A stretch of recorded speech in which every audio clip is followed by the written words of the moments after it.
Hello दोस्तों, स्वागत है आपका डिस्काउंट के एक और महत्वपूर्ण वीडियो में। आज हम मैथ के बट्टे वाले प्रश्न लेंगे जो एग्जाम की दृष्टि से काफी महत्वपूर्ण है। तो पहला प्रश्न आप देख सकते हैं। प्रश्न कह रहा है कि एक खुदरा व्यापारी को थोक विक्रेता से एक घड़ी के अंकित मूल्य पर 10% की छूट मिली। उसने वह अंकित मूल्य पर बेच दी। उसका लाभ प्रतिशत है। तो देखिए, इस तरह के प्रश्नों को कैसे हल करेंगे। तो देखिए, प्रश्न कह रहा है कि उसने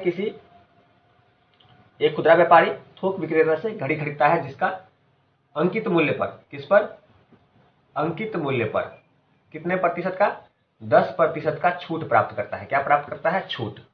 यानी कि अगर वो वस्तु 100 का रहा होगा तो 10% छूट मिलने के बाद उसे 90 में उसने खरीदा होगा। यानी कि क्रय मूल्य जो हम कहे तो क्रय मूल्य हमारा क्या हो जाएगा खुदरा व्यापारी के लिए? 90। यानी कि 90 में उसने खरीदा होगा। फिर कह रहा है ये आपका क्या हो जाएगा, ये अंकित मूल्य रहा होगा, यह अंकित मूल्य रहा होगा, ये आपका छूट हो गया। ये अंकित मूल्य पे क्या हो गया? छूट हो गया। अंकित मूल्य 100 रुपए रहा होगा, 10% का उसे छूट मिला, यानी कि क्रय मूल्य उसका 90 रुपए का होगा। ठीक है, कोई दिक्कत नहीं यहां तक समझ के। इसके बाद अगर हम बात करें, प्रश्न कह रहा है कि फिर उसे वह अंकित मूल्य पर ही बेच देता है। यानी कि अगर हम फिर विक्रय मूल्य की बात करें, तो जो अंकित मूल्य था उसी मूल्य पर उस वस्तु को बेचता है। तो अंकित मूल्य 100 था, तो यानी कि विक्रय मूल्य भी 100 हो जाएगा, क्योंकि अंकित मूल्य पर वस्तु को बेच देता है। तो क्रय मूल्य हमें मालूम चल गया, विक्रय मूल्य हमें मालूम चल गया। प्रश्न कह रहा है कि लाभ प्रतिशत बताइए कि भैया 90 रुपए का सामान खरीदा, 100 में बेच दिया, लाभ कितने का हुआ? 10 रुपए का हुआ। लाभ प्रतिशत निकालने के लिए हमें हमेशा क्रय मूल्य पे निकालते हैं। तो क्रय मूल्य हमें मालूम है कि भैया 90 रुपया है। प्रतिशत निकालने के लिए 100 से गुना कर देते हैं। अब इसे आप काट लीजिए। इसे हम काटेंगे तो आपका आ जाएगा 100/9। भाग करेंगे तो आपका क्या आएगा? 11.1/9%। ये क्या हो जाएगा? इस प्रश्न का लाभ प्रतिशत और आंसर हो जाएगा। तो इस प्रकार से इस तरह के प्रश्नों को आप आसानी से हल कर सकते हैं। प्रश्न बहुत सरल था, बस अभ्यास की जरूरत है। तो इसी तरह के प्रश्न को और लेते हैं और समझते हैं, ताकि कॉन्सेप्ट जो हमारा डिस्काउंट के ऊपर है वो अच्छे से हो जाए, ताकि एग्जाम में इस तरह के प्रश्न आए तो आसानी से हम बना सके। तो लेते हैं अगले प्रश्न को। तो अगला प्रश्न हमारा है कि एक दुकानदार किसी वस्तु की कीमत में 20% की वृद्धि करता है और फिर 20% का बट्टा देता है, यानी डिस्काउंट देता है। तो उसका हानि प्रतिशत क्या होगा? तो देखिए, इस तरह के प्रश्न जब भी आपको मिले कि वृद्धि, पहले वृद्धि फिर उसमें डिस्काउंट मिले, तो इस तरह के प्रश्नों को हल करने के लिए जब भी आपको हानि या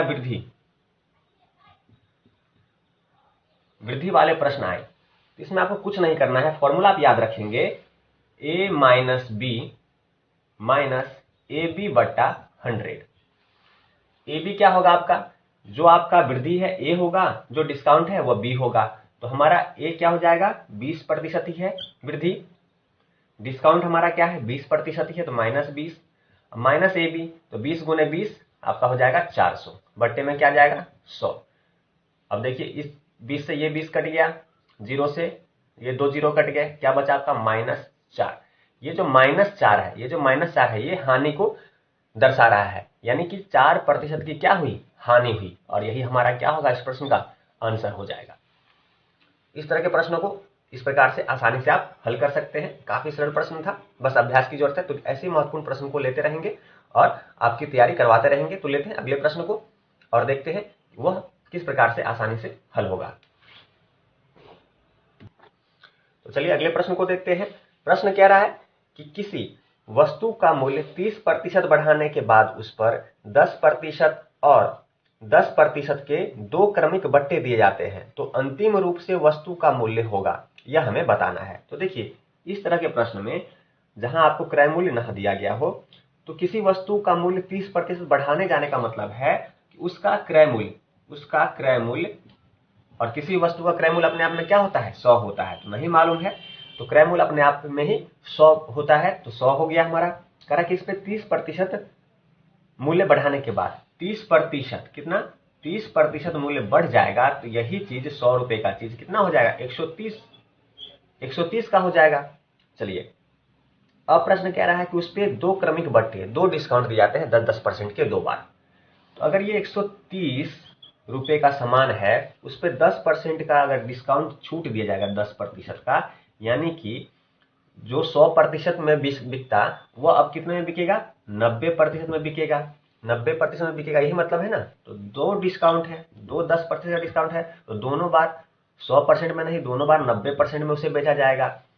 इसी प्रकार से जब हम 130, क्रय मूल्य अपने आप में 100 होता है, 30% की वृद्धि हुई तो वस्तु 130 में बिका। तो 130 का अगर 10% डिस्काउंट करेंगे यानी कि 90% में वो सामान बिकेगा। 10% का डिस्काउंट देने का मतलब है 90% में वस्तु बिकेगा। तो 90% का मतलब है 90/100। तो ये 2 बार है। ये क्या है, 10% का डिस्काउंट 2 बार है। तो एक बार और उसे 10% का डिस्काउंट बेचेगा तो 90/100 फिर हो जाएगा। अब इसे हल कर लीजिए, हमारे इस प्रश्न का आंसर आ जाएगा। तो देखिए इसे काटते हैं, 100 है, 0 से 0 कटा, 0 से 0, इस 0 से ये कट गया। अब इसे आप गुना करके लिख लीजिए। गुना करके लिखेंगे तो कितना आ जाएगा हमारा, 13 और 9, 9 81, तो हो जाएगा 1053 बट्टे में आपका कितना बचा, 10। तो इस प्रकार देखिए, तो वस्तु जो है 105.3 में, कितना में, 105.3 में बिका, 105.3 में बिका। अब देखिए क्रय मूल्य अपने आप में 100 था, तो प्रश्न कह रहा है कि अंतिम रूप से वस्तु का मूल्य, तो वस्तु का मूल्य कितना रहा होगा। तो अगर क्रय मूल्य अपने आप में 100 था, ठीक है, और बिका वो 105.3 में, तो हमें इसमें से अगर हम 100 माइनस कर लेंगे तो हमारा आंसर फाइंड हो जाएगा। तो चलिए इसमें से हम 100 माइनस कर लेते हैं।